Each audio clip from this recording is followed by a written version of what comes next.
Bonjour et bienvenue dans un nouvel épisode d'Elliott Wave International. Selon le dernier rapport de IWI, il est très probable qu'il y aura des renversements dans l'indice Eurostoxx 50 et le DAX. Brian Whitman nous rejoint par téléphone dans quelques instants.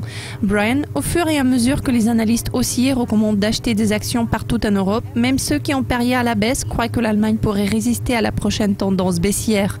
Êtes-vous d'accord avec tout ce qui précède ? Non, je ne suis pas d'accord et la raison principale est le modèle des vagues d'Elliott sur le DAX. Si nous regardons le marché allemand depuis 2011, les prix ont grimpé en flèche en 5 vagues. C'est un modèle technique qui nous permet de confirmer la fin d'un rallye. En outre, le rallye est parfaitement adapté à un canal de tendance parallèle. La dynamique a également ralenti durant cette période. Le volume a diminué, alors les aspects techniques du marché, même en Allemagne, suggèrent la fin de la progression, mais pas le début d'un nouveau marché haussier. Le 9 mars, la BCE a lancé le programme d'assouplissement quantitatif. La banque a également révisé à la hausse les perspectives de croissance pour les années à venir, mais chez EWI, on suggère que le comportement des créanciers indique un grand degré de panique. Pourriez-vous nous expliquer pourquoi ? Je pense que ces perspectives sont trop optimistes car l'assouplissement en tant que tel n'est pas nouveau. Depuis 2007, la BCE ne cessait d'essayer de raviver la croissance, mais elle y a échoué. Ils ont réduit les taux, ils ont déjà essayé plein d'actions de sauvetage en accordant des LTRO et pourtant, ils n'ont pas aidé à éviter la déflation qui ne fait que s'intensifier en Europe. Plusieurs personnes estiment que les actions ne peuvent pas chuter lorsque les mesures de relance soutiennent les marchés.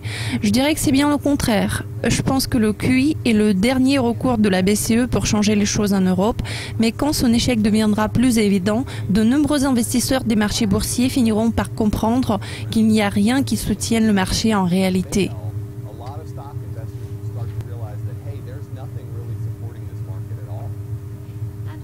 Qu'est-ce que Elliott Wave International pense de la politique de la BCE en matière de la dette souveraine ? J'ai abordé cette question dans mon dernier bulletin d'information. J'ai décrit l'interdépendance entre les banques européennes et les gouvernements souverains. Si nous regardons les grandes institutions financières en Europe, elles ont accumulé une dette souveraine d'environ 2 trillions de dollars. C'est presque le double par rapport au niveau qu'on avait enregistré en 2000 et je crois que cette dépendance est très dangereuse aujourd'hui parce que l'optimisme général est excessif. Les banques détiennent des obligations des gouvernements faibles et estiment que le risque est minime. Elles croient que la BCE continuera d'aider les emprunteurs les plus faibles et je ne le pense pas. Lors du premier sauvetage de la Grèce, les contribuables avaient subi des pertes. Lors du deuxième renflement, c'était les détenteurs d'obligations. Puis, lors du sauvetage de Chypre, c'était les déposants ordinaires.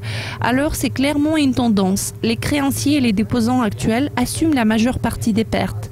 Je pense que ce n'est qu'une question de temps avant qu'il y ait des ventes massives des actifs dans les marchés obligataires. Ça va mettre une pression énorme sur les banques européennes. Brian, merci beaucoup. Cela conclut notre interview de mars. Nous vous présenterons le prochain épisode en avril. Pour l'instant, je vous dis à la prochaine.